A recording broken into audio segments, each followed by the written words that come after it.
La Segunda República, que en Canarias se extendió desde 1931 a 1936, supuso en Fania un revulsivo importante desde el punto de vista político, sindical, social, cultural y deportivo, hasta el punto de que se crearon distintas agrupaciones políticas, se crearon 5 sociedades de recreo y un equipo de lucha, varios grupos musicales. Es decir, fue una época realmente impresionante. Pero antes de comenzar, vamos a ver cómo era Fania en esa época.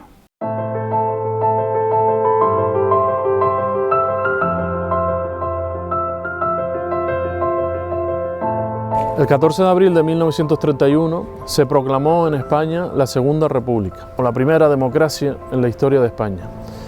Fue un momento clave que marca el desarrollo de la historia contemporánea española, marcado sobre todo por el triunfo del reformismo republicano, de esa idea de cambiar España frente a lo que se consideraba que era un modelo atrasado, tradicional y que sobre todo había venido marcado por numerosos golpes de Estado, por el caciquismo y por la intervención de la Iglesia Católica. Fania tenía más o menos la población semejante a la actual. En 1930 tenía unos 2.700 habitantes, de los cuales agrupados en 4 núcleos. El mayor, Fania capital, con unos 1.200 habitantes, seguido por La Zarza, que superaba los 800, y luego Sombrera y Sabina Alta, que estaban cerca de los 300. 10 años más tarde, en 1940, ya Fania había ascendido a 3.200 habitantes, de los cuales más de 1.500 en Fania. La Zarza ya superaba los 1.000 y Sabina Alta superaba los 300, mientras que La Sombrera ya se acercaba a los 400 habitantes. ¿De qué vivían los habitantes de Fania en esa época? De la agricultura y la ganadería fundamentalmente. Se plantaba todo de trigo, de cebada, de lentejas, el pueblo era agrícola y ganadero. O sea, en mi casa, por ejemplo, teníamos 4 o 5 cabras y una vaca. Y un burro, por supuesto, un burrito. Y lo plantábamos todo. Existían también algunos pequeños cuartos y cuevas en Archifira, donde iban en la época de la estación para sembrar las papas tempranas, en la muda, la famosa muda, una migración temporal a esa zona alta de Fania, y también existían unos cuartos y algunas cuevas en los roques por donde antiguamente se exportaban las mercancías del pueblo. Mis abuelos comerciaban con, por ejemplo, con Gran Canaria o con Santa Cruz de Tenerife. Tenían una cueva en los roques con una bestia a llevar mercancía a los roques, que a través de un barco, no sé si era la Amelia, hacían transporte a Gaete o a Las Palmas, no sé. Y se dedicaban a comerciar pues papas, de todo tipo de cereales. Desde el punto de vista agrícola, la sequía siempre fue lo dominante en Fania. Faltaba agua, los cultivos eran de secano, dependían de la lluvia, y para el consumo doméstico pues la gente tenía que construir tanques o aljibes más adelante para poder recoger el agua. Además tenían para lavar que ir a lavar a los eres de los barrancos. Afortunadamente en 1934 la galería de Chifira dio agua y a partir de ahí ya se extendió la red de atarjeas por los distintos lomos del pueblo, que permitió extender los cultivos de regadío a la gran parte del término municipal. Anteriormente también se habían creado 2 pozos en el litoral que permitieron el cultivo de tomates en la zona costera.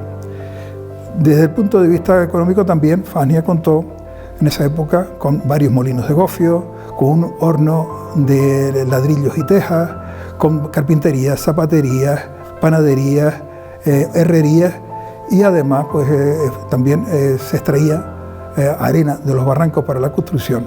¿Qué más tenía Fania? Pues una tradición femenina de calados. La artesanía fundamental de aquí fueron los calados, que permitió que muchas mujeres se dedicaran a esa actividad complementaria.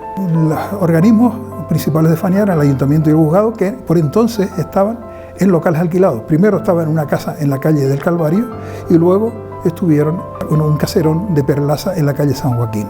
Ahí permaneció esta última durante 9 años. Tenía muy pocos recursos económicos, pero a pesar de ello intentaba mantener los servicios básicos. Existía un cementerio que se amplió durante la guerra, existía también varias escuelas, una de cada sexo en el casco, otras tantas en La Zarza, y luego una mixta en Sabina Alta, todas ellas se desdoblaron a lo largo de la República. También tenía dos carterías, una en Fania y otra en La Zarza, a las que posteriormente se unieron a Sombrera y Sabinalta. Existieron también oficinas telefónicas, una central telefónica en Fania y un locutorio en La Zarza, a lo que se unieron luego otros locutorios en Sombrera y Sabinalta.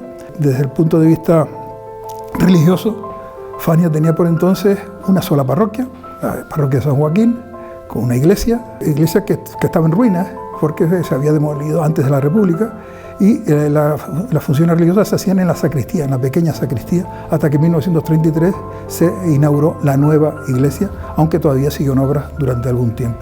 Existía otra ermita en La Zarza, dedicada a la Virgen del Carmen, y una pequeña capilla en la montaña dedicada a la Virgen de los Dolores. Durante estos años se produce sin duda uno de los acontecimientos más importantes, que es el desarrollo y auge del movimiento obrero. Eso, llevado al espacio concreto del archipiélago canario y en particular a la isla de Tenerife, supondrá sin duda una de las grandes novedades de este periodo, porque básicamente lo que nos encontraremos en estos momentos será a los obreros reclamando por primera vez y de manera colectiva mejoras salariales, mejores condiciones de vida, educación para sus hijos y sobre todo, durante los años que continúa durante la República, reclamarán también el poder político. Y ahí es cuando se llegará al momento culminante del periodo republicano con el Frente Popular. En la Segunda República, Fania tuvo una agitación política y sindical realmente impresionante, como la mayoría de los lugares de España en ese periodo. Se creó una corriente de opinión contra el abuso de poder que había existido en Fania desde siempre.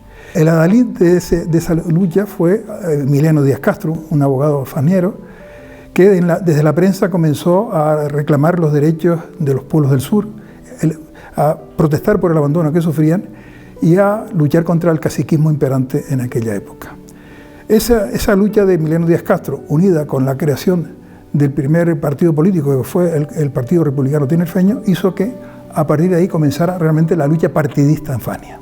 Un mes antes solo de entrar en vigor la República en España, se creó el comité local del Partido Republicano Tinerfeño en Fania. Ese Partido Republicano, del que era presidente Francisco Cruz Marrero, tuvo un papel importante durante la República porque ellos controlaron el poder. El alcalde de 5 años que duró de la gran parte de la República era un republicano de ese partido. Mientras tanto, se hicieron varias elecciones generales y el Partido Republicano Tinerfeño ganó las dos primeras, en el año 31 y en el año 33, pero de forma apabullante sobre los demás partidos. Por tanto, controló el ayuntamiento, ganaron las primeras elecciones, el Partido Republicano era el poderoso en ese momento aquí. En ese mismo año 31 se creó la Agrupación Socialista Obrera de Fania, una agrupación en la que la comisión organizadora estaba llevada por, sobre todo, un hermano de Emiliano, Rafael Díaz Castro. Esa primera agrupación duró poco tiempo, estuvo disuelta hasta que en el año 34 se revitalizó, se creó una nueva agrupación socialista en la que el propio Rafael Díaz Castro fue elegido primer presidente de esa nueva agrupación. Esa agrupación se integró en la Federación de Agrupaciones Socialistas de Tenerife, que se creó en el mismo año 34, y en el año 36 se integró en el Frente Popular de Izquierda. Uno de los líderes que surgieron desde Fania era Emiliano Díaz Castro, que había sido fundador de la agrupación de Santa Cruz y luego fue secretario general de la Federación de Agrupaciones Socialistas de Tenerife. Pocos años más tarde, en el año 33, se creó el tercer partido de Fania, Partido Republicano Radical Socialista, del que hay poca información, pero a cuyo frente estaba un practicante de aquí que era Francisco Vinuesa. Y al año siguiente, en el año 35, se creó el último partido, que era la agrupación local de Acción Popular Agraria, que era el partido de la derecha de aquella época y que curiosamente tenía su sede en La Zarza. El presidente de esta agrupación era Manuel Chico, que era un maestro nacional nacido en Fania.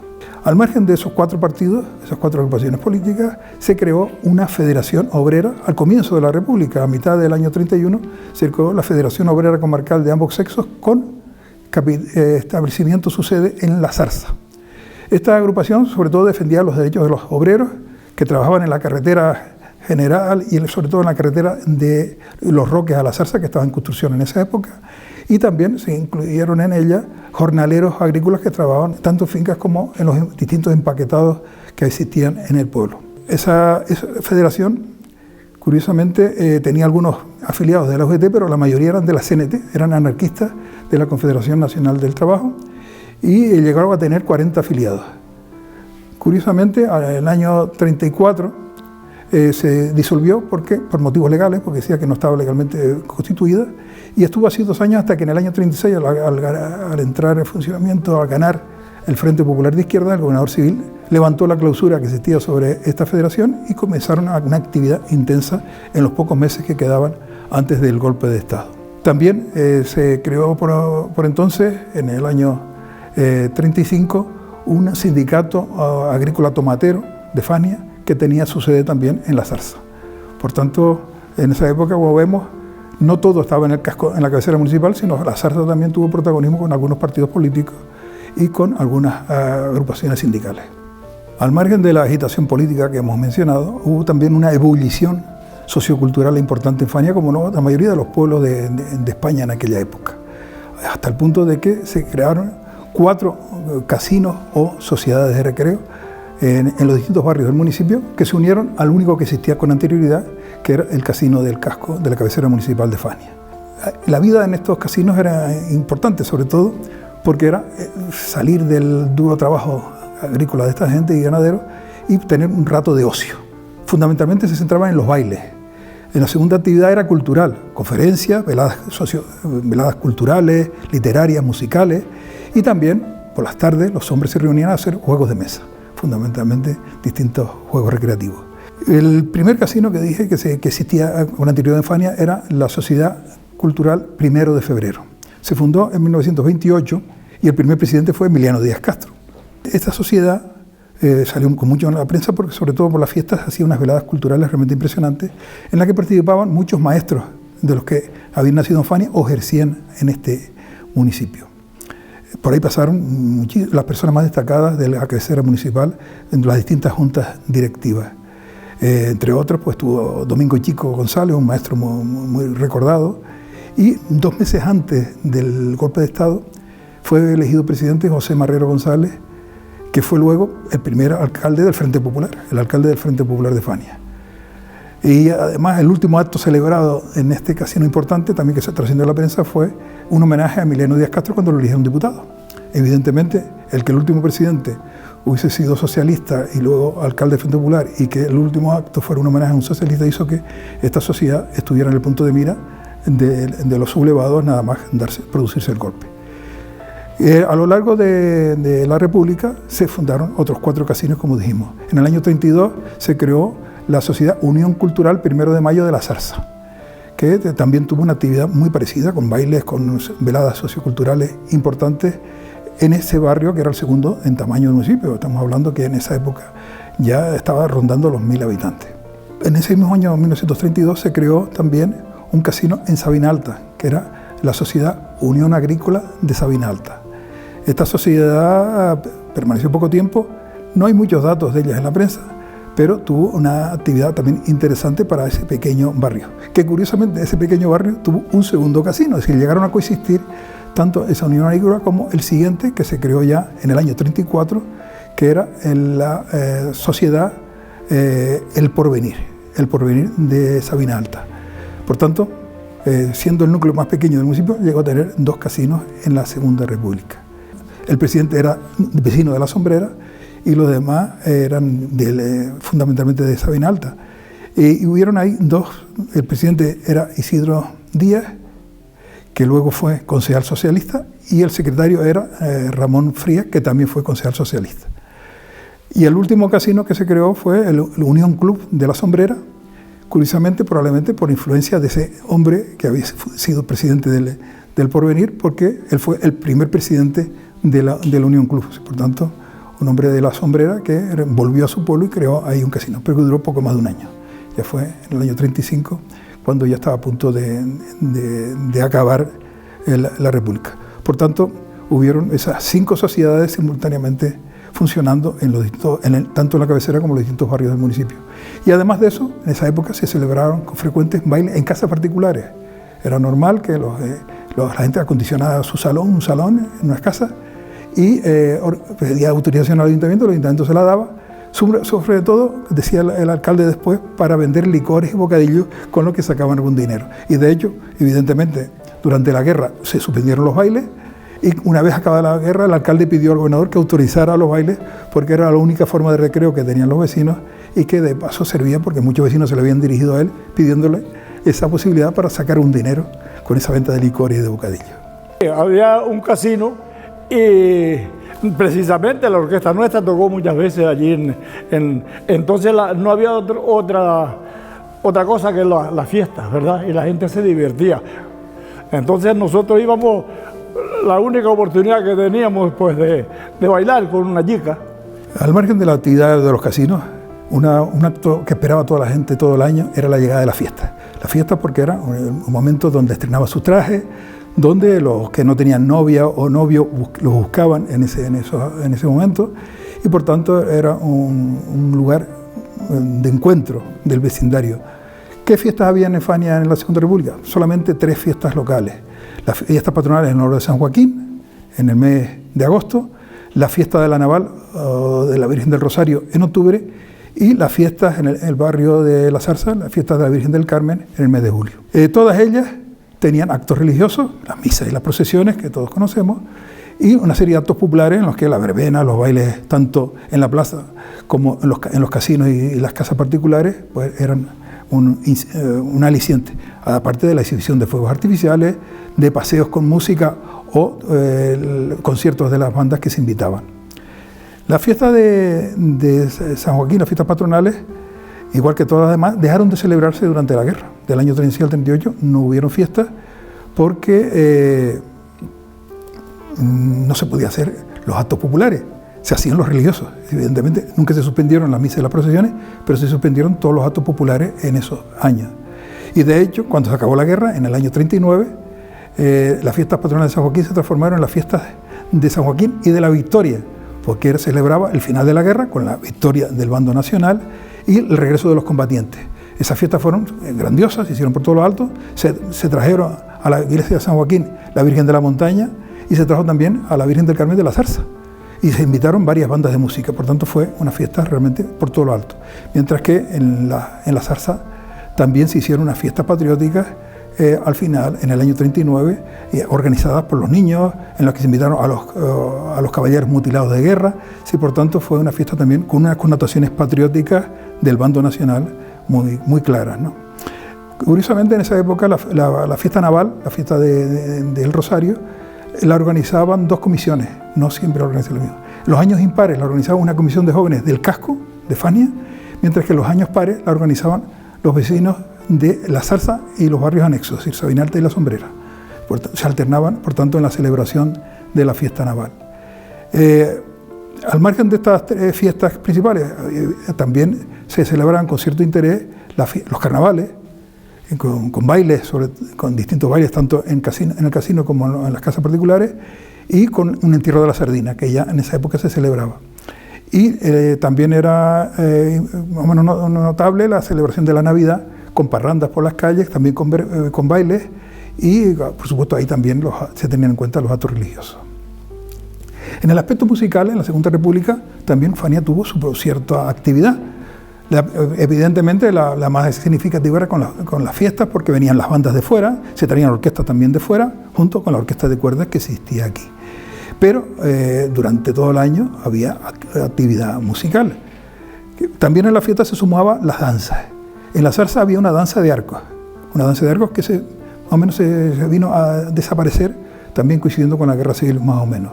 En esa danza de arcos de La Zarza, el que tocaba el pito y el tambor, el tamborilero, era Chusirilo, el tamborilero del Escogonal, que también era el que tocaba en la danza de Fania. La danza de Fania la fundó un hijo de él, Domingo Díaz Lugo, que se casó en Fania, vivió aquí desde los años 20, y en los años 30 ya se hablaba de la existencia de esa danza de cintas de Fania. Por tanto, una danza de arcos en La Zarza, una danza de cintas en la cabecera municipal, que acompañaban a las procesiones generalmente todos los años. Al margen de eso existía una orquesta de cuerdas. Las orquestas en esa época no eran de viento, aquí no había nadie que enseñara viento, eran orquestas de cuerdas que tocaban sobre todo música de la tierra, música folclórica, y amenizaban tanto las verbenas, los bailes, en tanto casinos como en salones, como acompañaban a veces a las procesiones también. Esa orquesta se más o menos disolvió durante la guerra porque fueron movilizados la mayoría de los miembros, pero se revitalizó después que se acabó la guerra, volvió a funcionar esa orquesta de cuerdas. También existió un coro parroquial que generalmente lo dirigía el sollante organista de la parroquia. Y ese coro estuvo durante toda la República apareciendo en las reseñas de los programas de la fiesta, en las misas cantadas, que eran las misas principales que se celebraban. Con respecto a la actividad deportiva, en Fania en esa época la principal deporte era la lucha canaria. Lucha canaria que desde el comienzo de la República ya existía más o menos cierta organización.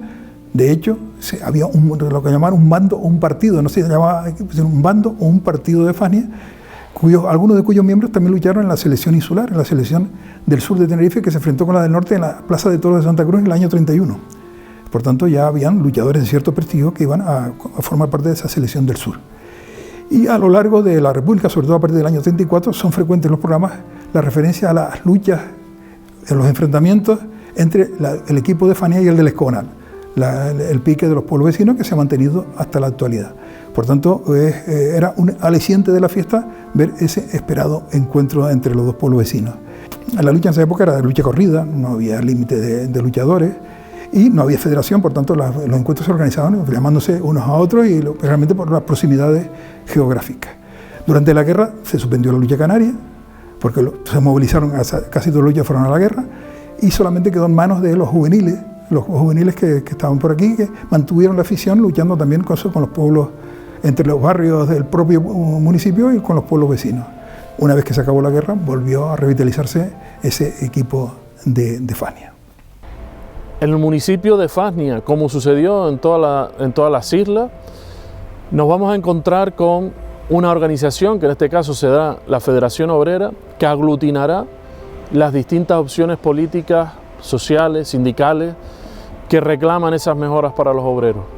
Y es importante recalcar esto porque durante la República ese auge del movimiento obrero se traduce no solo en algo cuantitativo, no solo en números de afiliados, sino también en personas que reivindican desde un mismo colectivo mejores condiciones de vida y que empiezan a cuestionar el poder hegemónico en sus municipios. Centrándonos en la actividad política de Fania durante esos años de la Segunda República, fue muy intensa teniendo en cuenta que existía una serie de agrupaciones políticas en el pueblo y sindicales. También la corporación está formada por 11 concejales como en la actualidad, 11 ediles. En las elecciones de abril del 31 resultaron ganador el partido, los monárquicos. En Fania salieron 8 monárquicos y 3 republicanos. Sin embargo, el gobernador civil nombró como alcalde a uno de los republicanos, a Vicente Marrero González, que estuvo 5 años en la alcaldía y además fue consejero del Cabildo, el primer faniero que estuvo de consejero del Cabildo de Tenerife. La actividad de esta corporación republicana sobre todo se centró en conseguir que se crearan puestos de trabajo, sobre todo que no se interrumpieran las obras del camino de Fania a la Zarza, la carretera general, de favorecer un poco la actividad agrícola en el municipio y se preocuparon por los temas sociales, fundamentalmente construcción de atrajeas en el municipio, mantener un poco los servicios, creación de nuevas líneas telefónicas, de cartería, etc. Por tanto, fue una actividad más o menos intensa. En enero del 36, el gobernador civil destituyó la corporación, nombró una comisión gestora, en la que entró como alcalde Genaro Esquivel Díaz. Pero esa corporación duró un mes y medio, esa comisión gestora, porque tuvo lugar la victoria del Frente Popular de Izquierda a nivel nacional en las elecciones generales de febrero del 36, y el nuevo gobernador civil del Frente Popular nombró a 7 concejales que estaban vacantes, los nombró directamente el gobernador civil entre la izquierda local. Por tanto, eran 7 concejales de izquierda que entraron al ayuntamiento, de los cuales eligieron, junto con los republicanos, los 4 republicanos que quedaron, eligieron al alcalde a José Marrero González, un agricultor exportador de aquí de Fania. En ese grupo de gobierno del Frente Popular de Izquierda, a pesar de que 7 eran socialistas o de izquierda general, se integraron también 2 republicanos. Vicente Marrero, que había sido alcalde, se integró ahora como segundo teniente alcalde, y Daniel Oliva como regidor síndico del ayuntamiento. La labor de este grupo de gobierno, en los 4 meses y medio que estuvo, no estuvo más, se centró sobre todo bueno, igual que el anterior, en rehusar implicarse en lo que han hecho las corporaciones anteriores. Decían que ellos no tenían nada que ver con las deudas o con la labor realizada con anterioridad, y procuraron centrarse sobre todo en la actividad social, fundamentalmente las escuelas, la sanidad, la mejora de caminos, etc. Por tanto, fue una labor realmente importante. También de mejorar la situación económica, que era muy mala, del ayuntamiento en esa época. Pero, desgraciadamente, llegó el golpe de Estado, y se acabó con esa actividad tan interesante que había desarrollado esta gente. Simultáneamente, en esa Segunda República, hubieron elecciones generales, de las que ya hemos nombrado algunas de ellas. En esas elecciones generales, en la del año 31, ganó de manera arrolladora al Partido Republicano Tinerfeño, con muchísima diferencia sobre los demás partidos que venían por detrás. En el año 33, que por primera vez votaba la mujer, la abstención, sin embargo, superó el 54%, curiosamente votó más gente, pero podía votar más gente, pero la abstención fue mucho mayor. Volvió a ganar el Partido Republicano Tinerfeño, seguido por la Unión de Derechas, y en tercer lugar quedó el bloque de izquierdas, en el que el más votado fue Emiliano Díaz Castro, que ya se presentó en esas elecciones del 33, con un resultado decente, pero superado por 8 candidatos de derechas en el propio municipio de donde era el natal.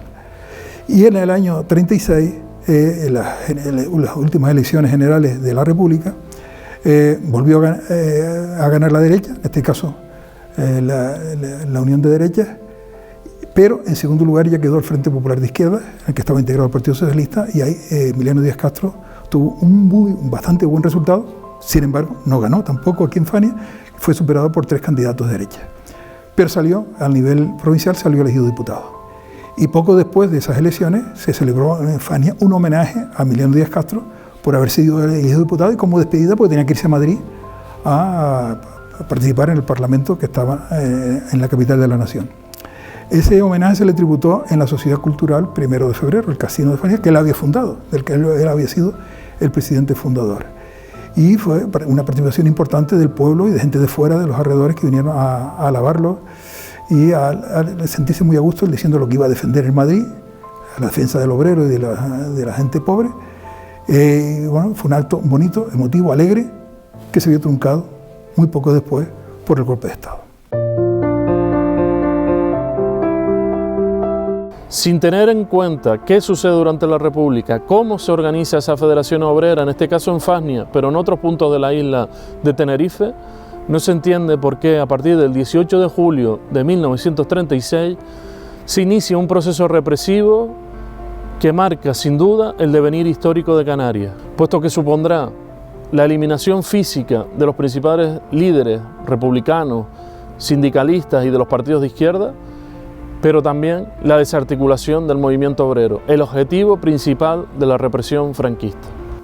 Toda esa intensa actividad social, cultural, política se vino abajo con el golpe de Estado del general Franco en el 18 de julio del 36. La guerra fue miedo por todas partes. Yo me acuerdo de ver las mujeres llorando y los camiones cargados de gente que se los llevaban a...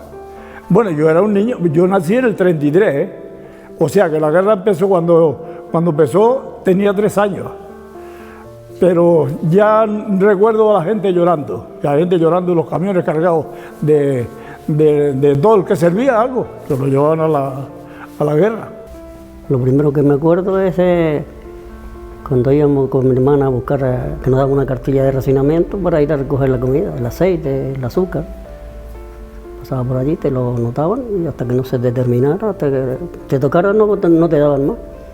¿Qué ocurrió a partir de ahí?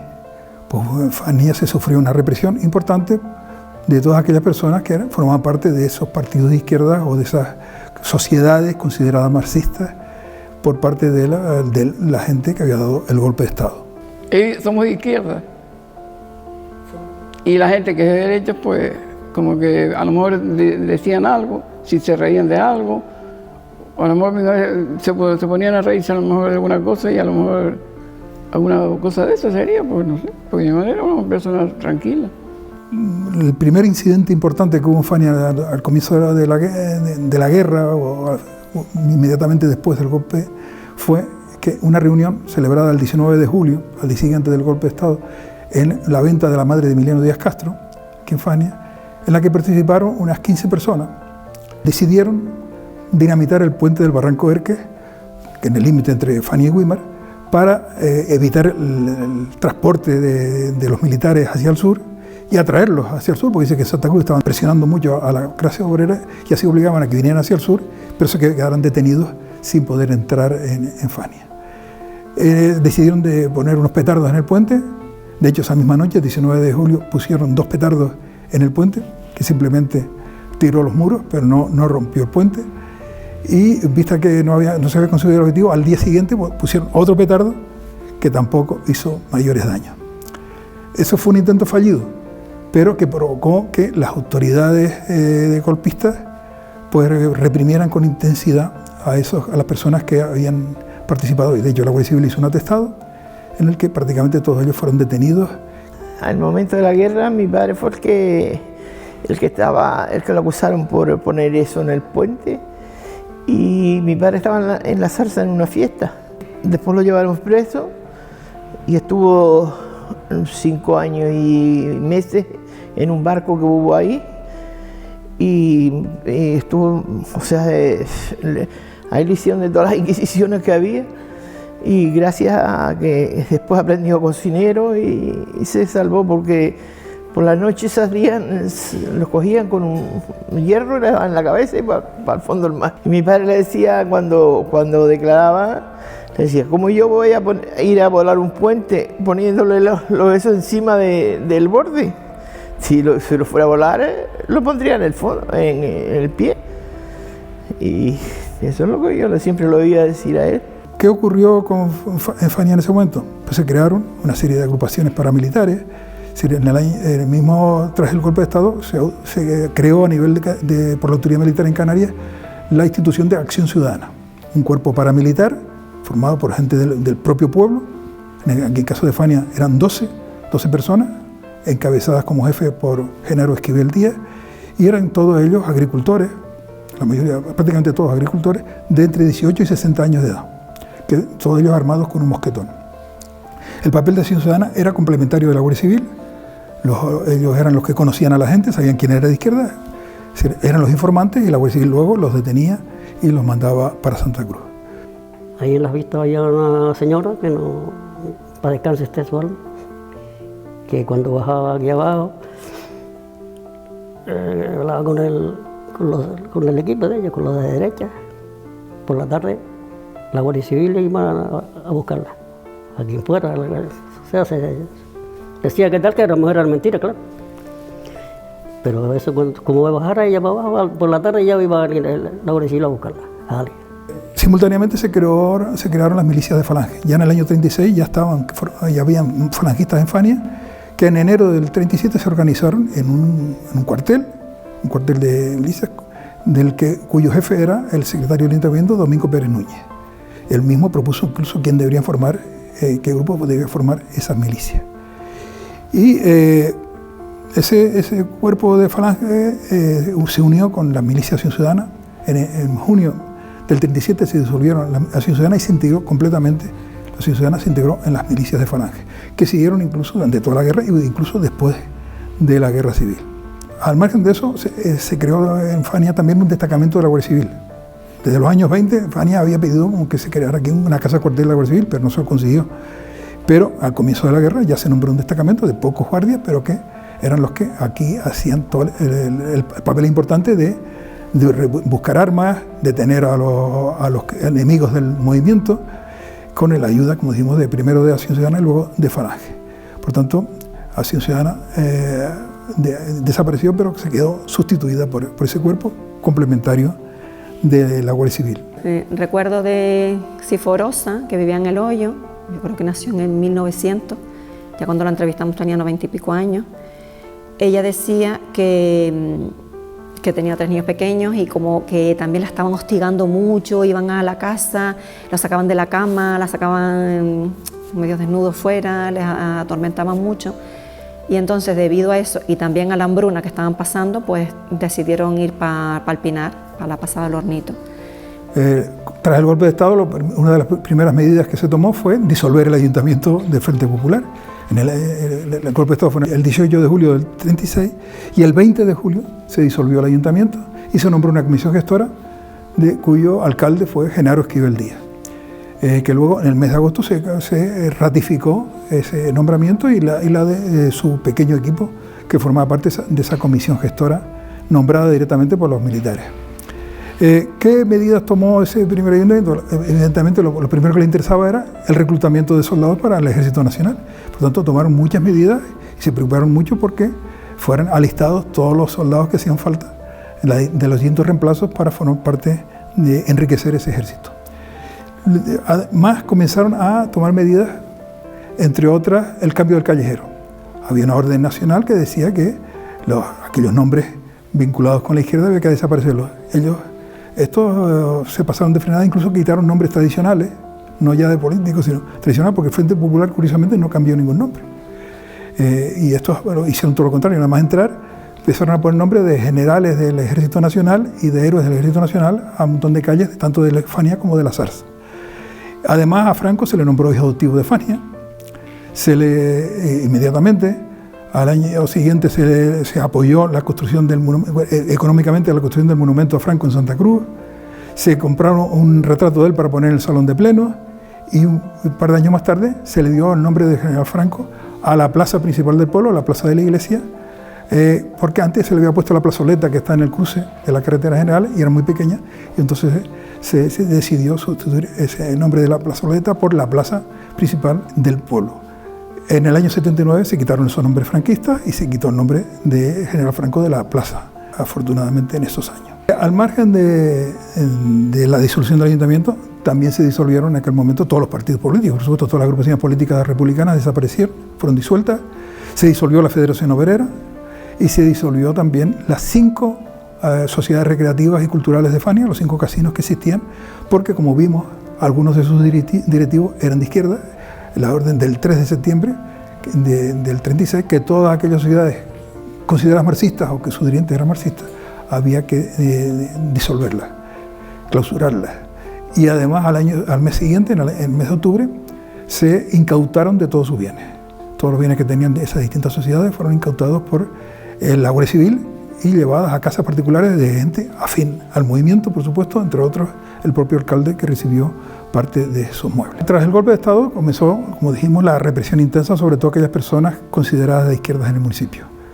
El primer grupo que se fue perseguido fue el que teóricamente pensaba dinamitar, y de hecho lo intentó, el puente del Barranco de Erque.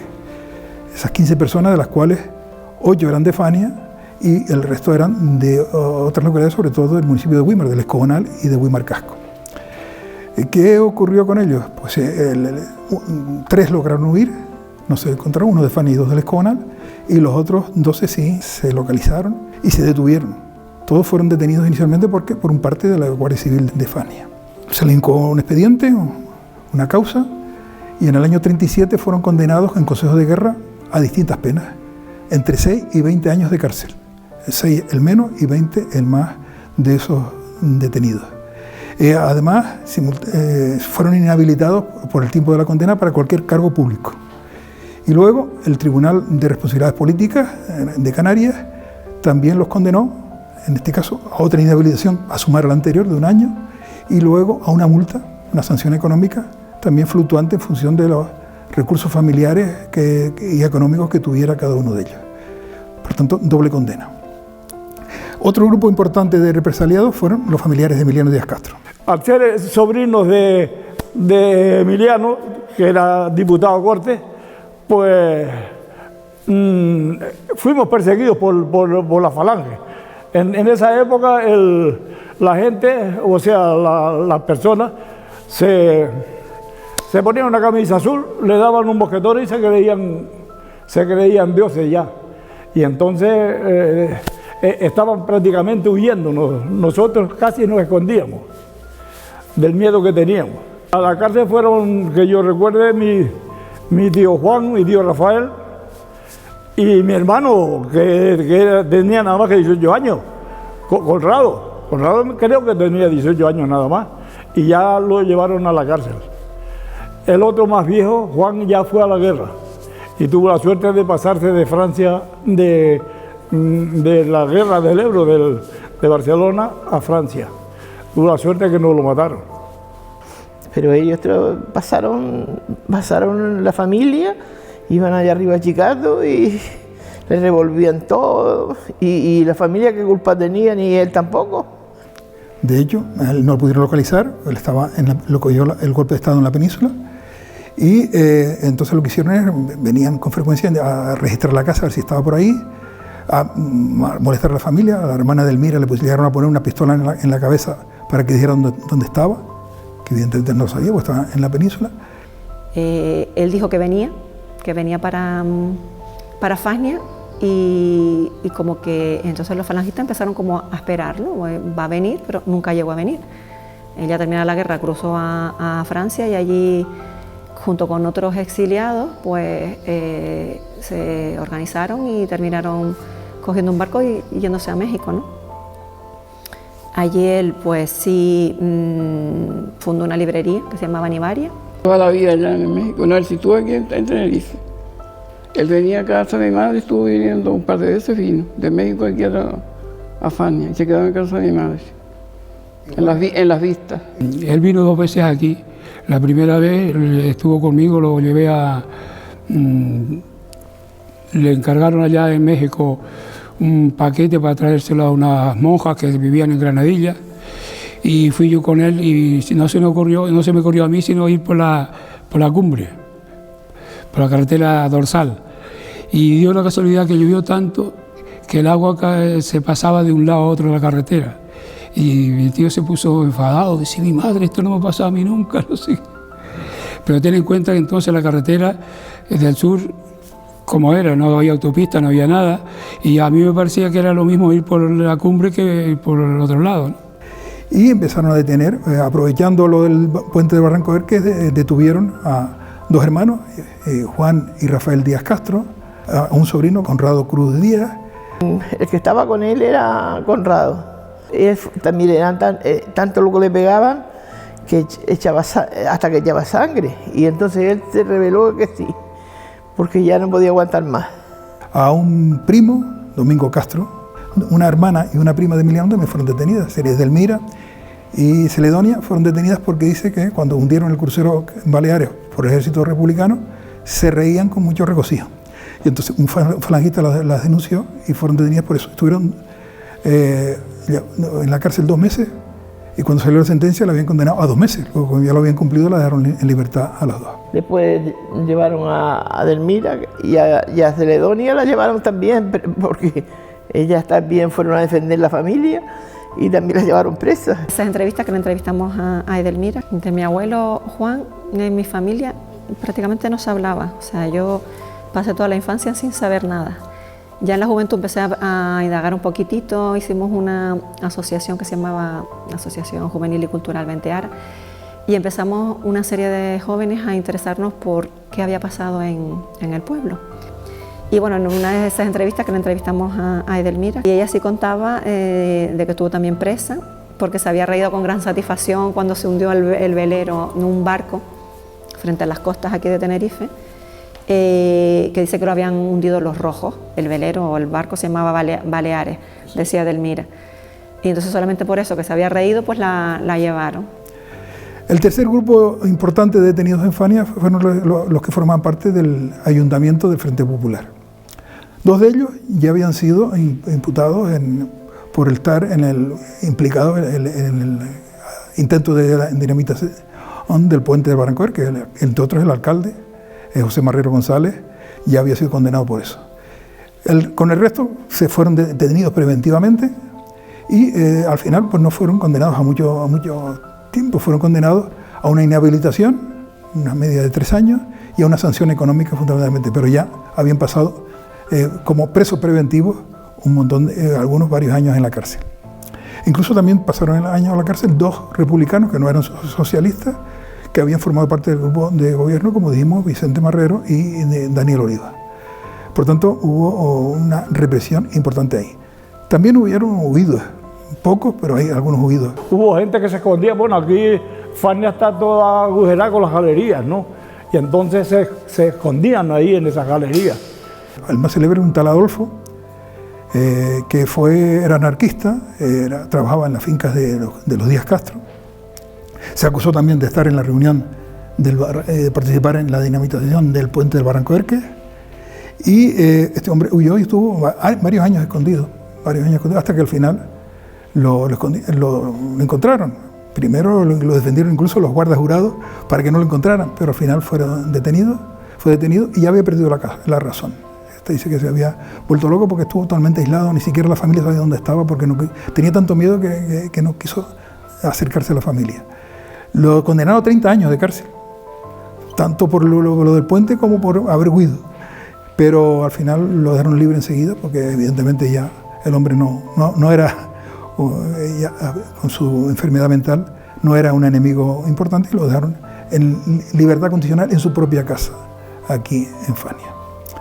Esos fueron los principales, pero también hubieron después represión sobre otros, sobre los que han sido interventores del Frente Popular, simplemente por ser interventores del Frente Popular, otros por haber sido soldados que estuvieron en el ejército republicano en la cuestión de la península, entonces consideraban que podían traer malas influencias, otros considerados desertores, como estaban allá, habían sido del Ejército Nacional y desertaron al Ejército Republicano.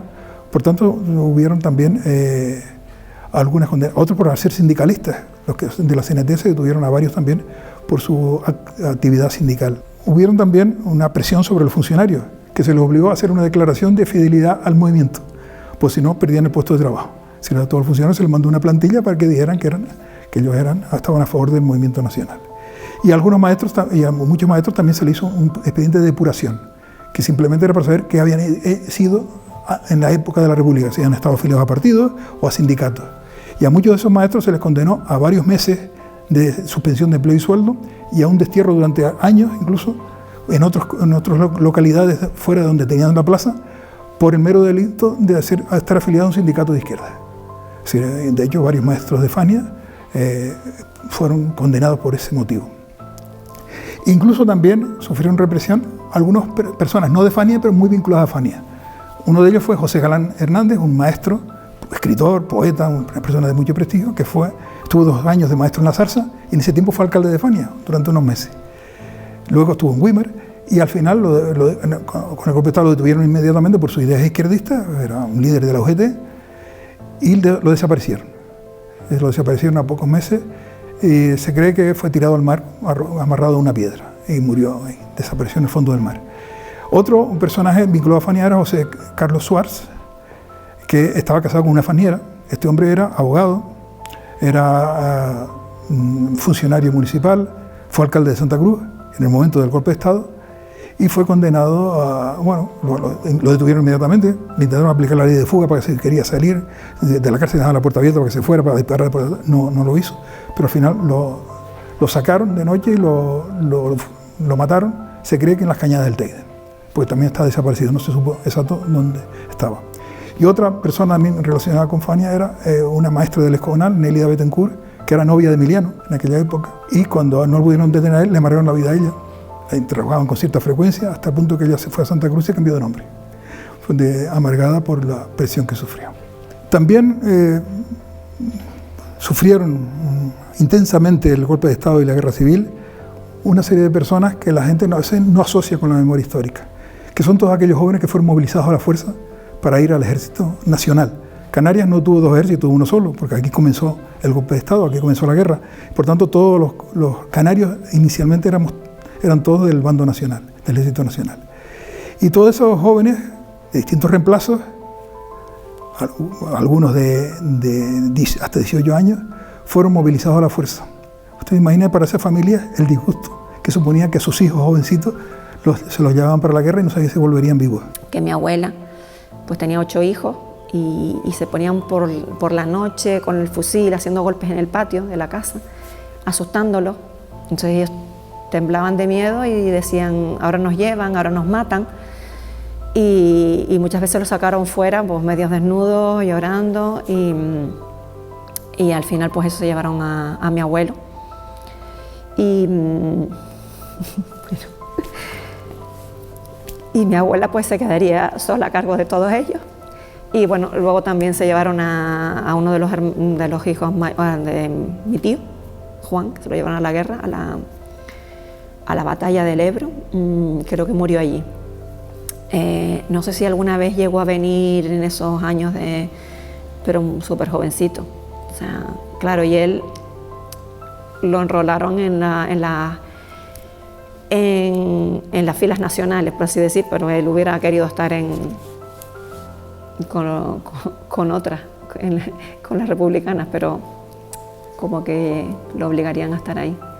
Por tanto, ese fue un efecto grave, maligno, de esa guerra iniciada tras un golpe de Estado.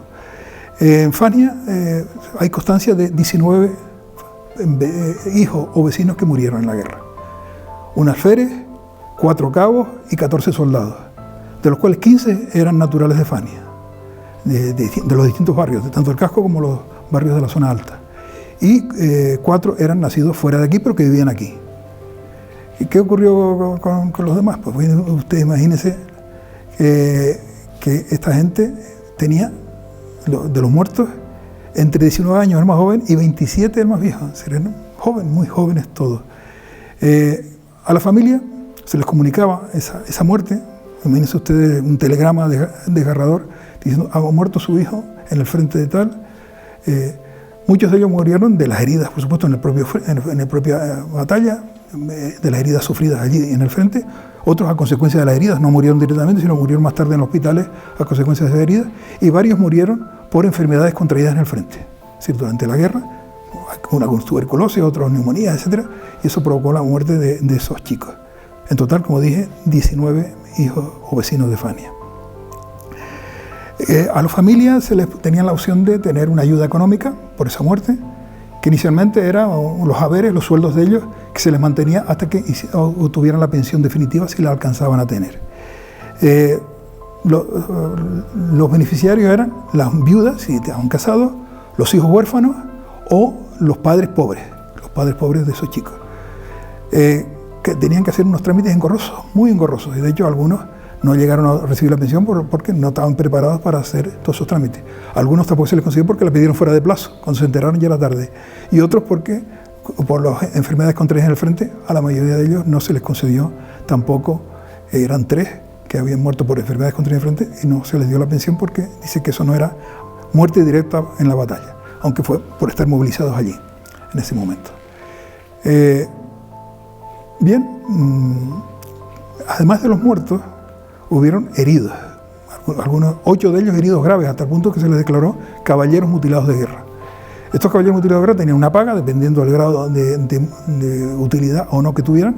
Si eran útiles todavía, se les daba un empleo público, guardias municipales, recaudadores, algunos guardias civiles. Y hubieron de Fania 8 de esos vecinos que fueron caballeros mutilados de guerra y que tuvieron sus empleos generalmente públicos aquí en Fania. La mayoría eran mutilados útiles.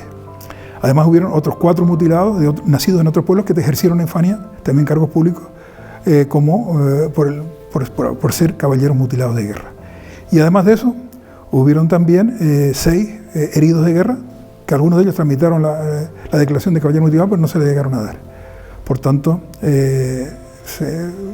siguieron su vida normal, no eran tan graves como los anteriores, y algunos de ellos muy conocidos como Bonifacio Díaz Chico, que da nombre a la balsa de Fania, ¿no? Por tanto, un colectivo que no se reconoce lo suficiente a ese grupo de jóvenes que murieron a causa de una guerra, muchos de ellos contra sus ideas. Tuvieron que se murieron, muchos no eran del bando nacional, ni mucho menos, pero fueron movilizados, tenían que ir sí o sí, incluso familiares de Emiliano Díaz Castro tuvieron que ir a la guerra. Uno de ellos se pasó al bando republicano una vez en la península. Pero bueno, después tuvo que emigrar a Francia cuando acabó la guerra y allí se quedó. Se casó en Francia y se quedó a vivir en Francia. Cuando acabó la guerra hubo una orden para construir, levantar en todos los pueblos una cruz de los caídos, un monumento a los caídos por Dios y por la patria.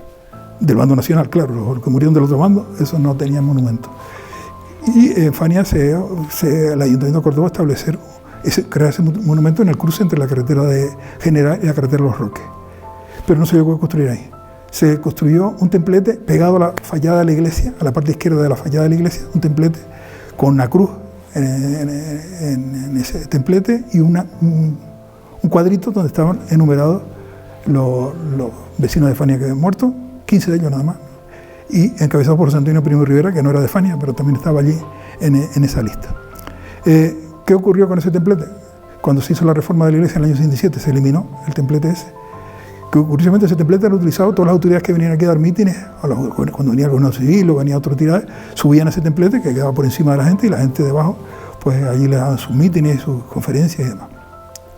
Como digo, ese templete desapareció en el año 67 al reformar la iglesia y se puso la cruz en un lateral, el lateral derecho, el lateral de la torre de la iglesia. Y estuvo un tiempo hasta que la última reforma se eliminó esa cruz también.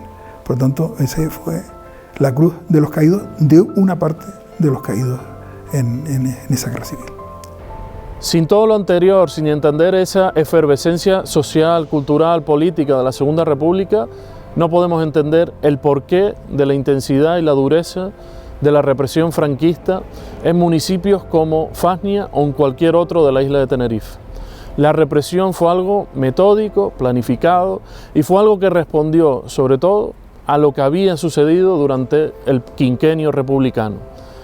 Tenemos que entender, y ahí estará la clave, que el objetivo era desarticular, aniquilar la protesta y sobre todo convertir y volver a otro tiempo pasado, un partido único, una sociedad única y a un espacio público que no volvería a ocupar el resto de la población hasta ya muerto el dictador.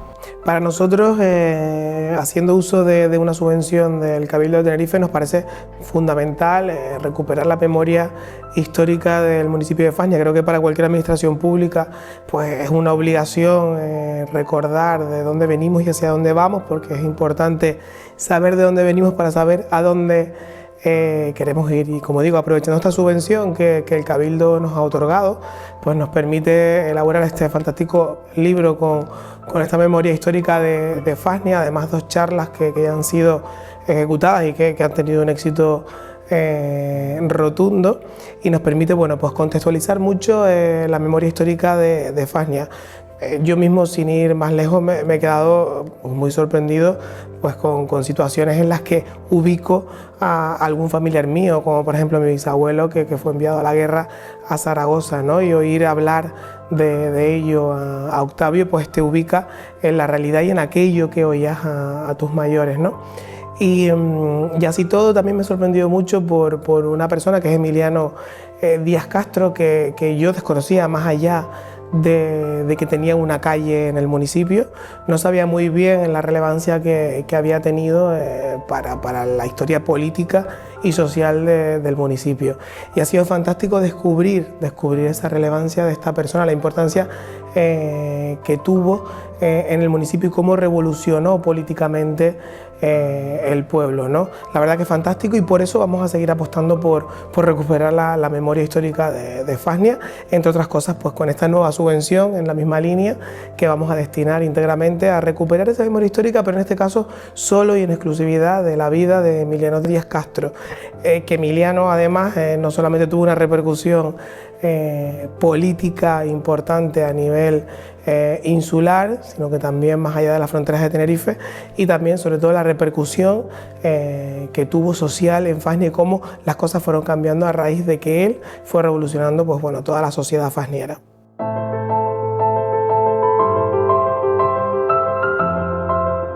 En resumen y a modo de conclusiones, debemos destacar que sin ninguna duda, durante la Segunda República Española en Canarias se alcanzó un momento de mayor agitación y evolución sociocultural, política y sindical vivido por el municipio de Fania hasta entonces.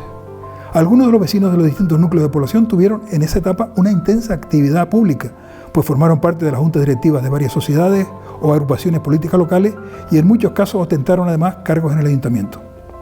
El golpe de Estado producido el 18 de julio del 36 supuso el final de esa intensa actividad social, cultural y política, pues no solo fue disuelta la corporación municipal, sino que se ordenó, como hemos visto, la clausura de todas las agrupaciones políticas republicanas, así como de la Federación Obrera y las 5 sociedades culturales y recreativas existentes en el término.